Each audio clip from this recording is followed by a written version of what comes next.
Hey guys, it's Brandon Miniman from PocketNow.com, and in this video we're going to compare the iPhone 4 with the brand new Samsung Galaxy S2. Let's get to it.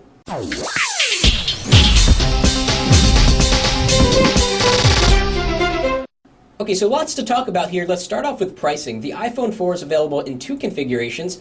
The 16GB model is $200 and the 32GB model is $300. Now the Galaxy S2 is much more expensive because it's sold unlocked right now. It's not tied to carriers around the world, and when it is tied, it'll be offered at a lower price. It also has two capacities. The 16GB version is about $700 right now. Very expensive, obviously. The 32GB version is not yet shipping. That's going to be even more expensive. Although with the Galaxy S2, you get expandable memory. You don't get that on the iPhone 4, so you probably don't want to opt for the higher capacity version because the price difference is probably more than buying a micro SD card to expand the capacity of the Samsung Galaxy S2. So in terms of pricing, the iPhone 4 is definitely lower right now, but we'll have to see how the Galaxy S2 gets priced once it's available on different carriers. Now let's talk about build quality and hardware. Both devices have a home button right in the front, a real hardware home button, which is nice to have.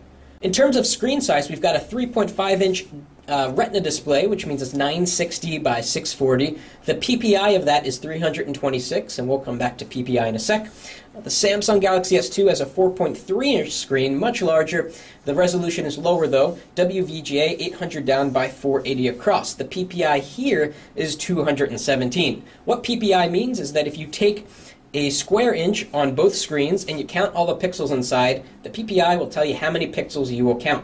326 on the iPhone 4, 217 on the Samsung Galaxy S2, meaning that there are more pixels in a given area on the iPhone 4. Text will be sharper, images will be crisper. Although the Galaxy S2 is no slouch when it comes to image fidelity. It's got the Super AMOLED Plus panel, which has incredible contrast. Color naturalness, if that's a word, is a little bit less on the Galaxy S2, as we're going to see. We'll compare some photos side by side. And viewing angle is also not as good as it is on the iPhone 4. But both of these have tremendously high-quality screens, so that's not really something that you have to worry about. They've both got front-facing cameras, 1.3 megapixels on the iPhone 4 and 2 megapixels on the Samsung Galaxy S2.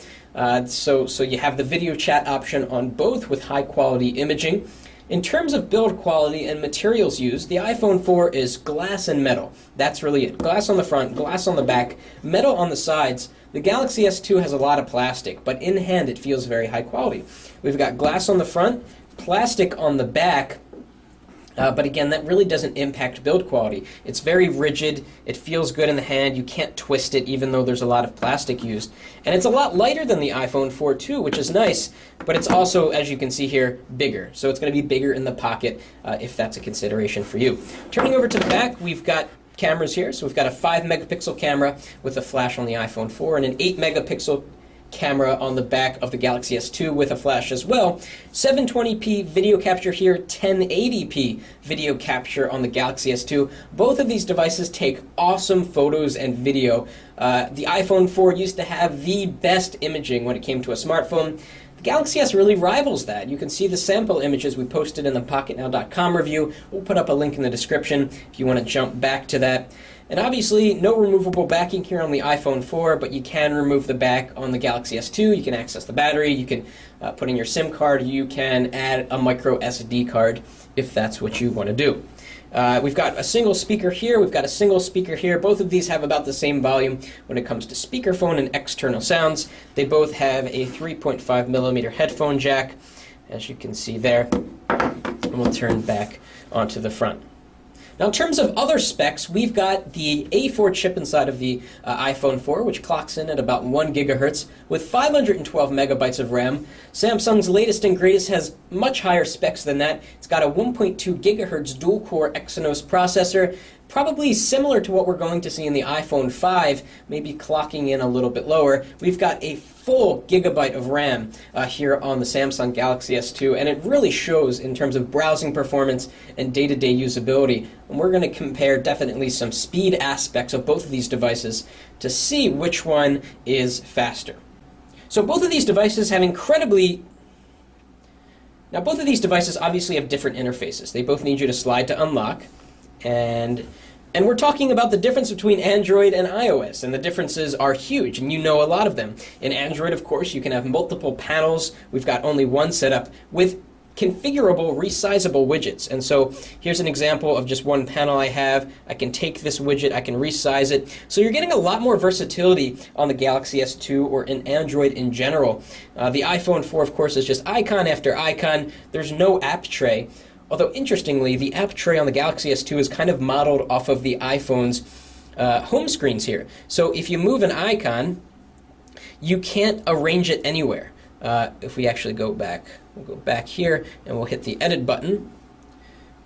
So when you move around the icons, they kind of all migrate towards the upper left corner like you get on the iPhone 4. So we can't put an icon down here. It's going to jump back over there. That's the same situation here on the Samsung Galaxy S2. It just jumps right back into its own configuration. Just like on the iPhone 4, we can have folders in the Samsung Galaxy S2. This is thanks to the TouchWiz interface. We can drop a variety of icons down here. We can take a folder, put it up there, add a folder name. So this is kind of Android turned a little bit iOS-y on the Samsung Galaxy S2. We can hit the save button. And now we've got a folder.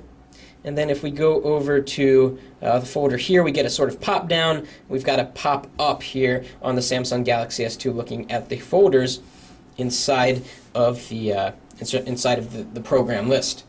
In terms of data speeds, on the iPhone 4, you'll get speeds of, well, let's actually look at some results that we've had over cellular data. So we have to look for this icon. On average, you're going to get about 2 megabits per second down, of course, depending on where you live and sort of the speeds that you can experience. 2 megabits per second down, and sometimes you get as high as 4, and about 1.5 megabits per second up over HSDPA. Although these results aren't complete, I've gotten speeds of up to 6 megabits per second down on the Galaxy S2 because it's HSPA Plus compatible on at&t. Now the iPhone 5 is likely to have HSPA Plus, so you can reach those higher data speeds, but right now the Samsung Galaxy S2 is the phone to get if you want the fastest data speeds possible. Okay, let's talk about the all-important web browser speed comparison test. So we're going to open up Google on both, and we've got it over there, so we'll go to Google and we'll load it here. Now right away you can tell the difference between these two screens. We're going to take a look at an image in a second. So let's look at just this white screen. The white is whiter here on the Samsung Galaxy S2. It's got kind of almost a milky covering to it on the iPhone 4. Let's take a look at screen viewing angles. And so we're on automatic screen brightness here. You might see it change. So we're going to turn to the side, and you can kind of get a sense for how that looks. So now it's starting to disappear, but that's pretty good. On the iPhone 4, it's even better. You can still see it. You can still see it, and we're almost all the way at 90 degrees. It's pretty amazing, the viewing angle of the IPS display on the iPhone 4, but definitely the Galaxy S2 is no slouch when it comes to screen visibility. So we're going to jump to images. We are going to, hey, we've got the same pictures here. We'll click on this guy right here. And I don't know who this guy is, but take a look at how his face looks. We'll click View Full Size on both. And you can kind of get a sense. Colors look a little bit more natural on the iPhone 4, although the contrast is incredible on the Galaxy S2. We've got both, again, turned to automatic screen brightness just to keep it fair. But in terms of image quality, it depends on who you ask. I think the Galaxy S2 looks better, but some people would come in here and say that the colors are more natural on the iPhone 4. Let's look at another picture. Let's type rainforest in here and see what we can get. Just click rainforest. Click the X. Okay. Okay, and here we go. We're going to just tap on the first image that we come across. And again, the colors look different, and the contrast is definitely noticeably different as well. So we've got very sharp, harsh greens here on the left, and they're a little bit more natural with the iPhone. But then again, if you look at the blacks, the rocks, they are just really sharply black. So again, whether you like color accuracy or contrast, that's a matter of personal opinion, but the iPhone 4 and the Galaxy S2 certainly excel in different ways. Let's go into another website. Let's go to pocketnow.com, see which loads faster. We're actually just going to go straight to m.pocketnow.com. Okay, so we've loaded the mobile sites here. Let's go to the bottom. We're going to click desktop version and see which comes up quicker. Both over the same Wi-Fi network. And as it's loading, I'm going to scroll down. We got a little bit of a hesitation there. The Galaxy S2 finished, and while it was loading, I could actually scroll down the page. Still going here on the iPhone 4, and it's going to finish up momentarily. Now, what's interesting to note and what's kind of nice to note is that the Galaxy S2 has no bottom bar. So you get really the full screen web experience if you ignore the notification bar at the top. On the iPhone 4, you're going to see the address bar will disappear. Let's force it to go away once you scroll down. But you don't get that really full screen maximum view. We can double tap to zoom in, certainly, or sort of pinch to zoom. And both will resize the column. Let's actually check out text. We're going to have to find the same place, so Okay, so we've got the text about the same size, and if I bring this phone in close on the screen, you're going to see how crisp and clear it is on the iPhone because we've got a higher PPI. It looks like print on a paper. On the Galaxy S2, it's still really darn clear, but if you look very, very closely, you'll see pixels. And it's not that bad. It's not that noticeable. We're only comparing these phones side to side, and that's probably why we're being ultra picky about PPI. Now let's swipe to the right and see which page loads faster when we try to get these headlines in.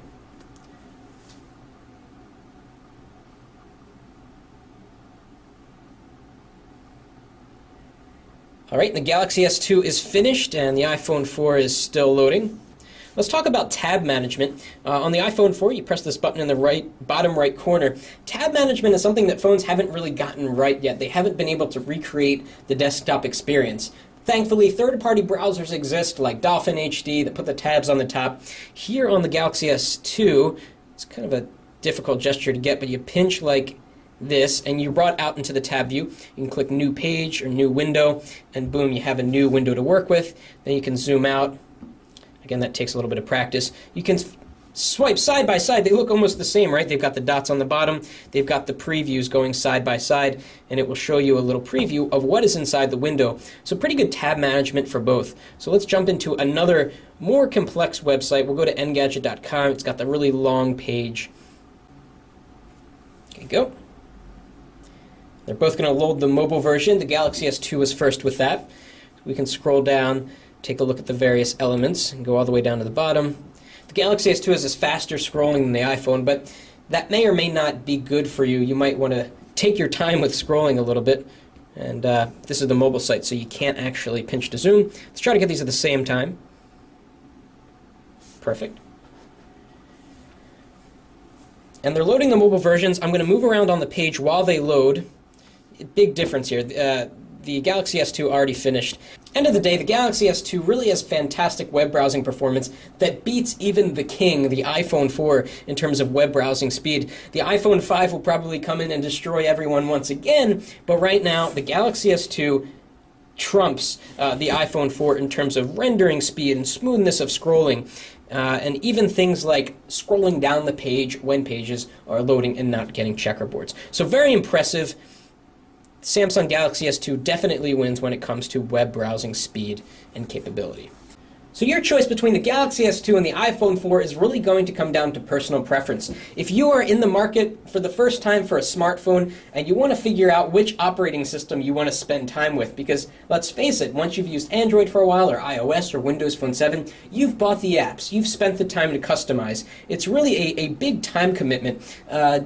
Depending on where you are in the buying process, the Galaxy S2 is not only a great starter smartphone, but it's a great smartphone that you know is going to be high-end for a couple of years to come.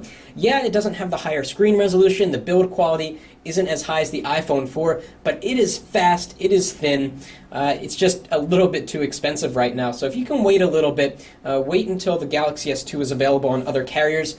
But to be honest, if you wait to that point, the iPhone 5 might be out, and that might blow the Galaxy S2 out of the water. So it really comes down to personal preference, how long you want to wait, how long you want to spend. Both of these devices are awesome, but it's especially impressive what Samsung has been able to do with the Galaxy S2 and making a true contender to the best smartphones that are out there, because this is probably the best smartphone that is out there right now, at least in our opinion.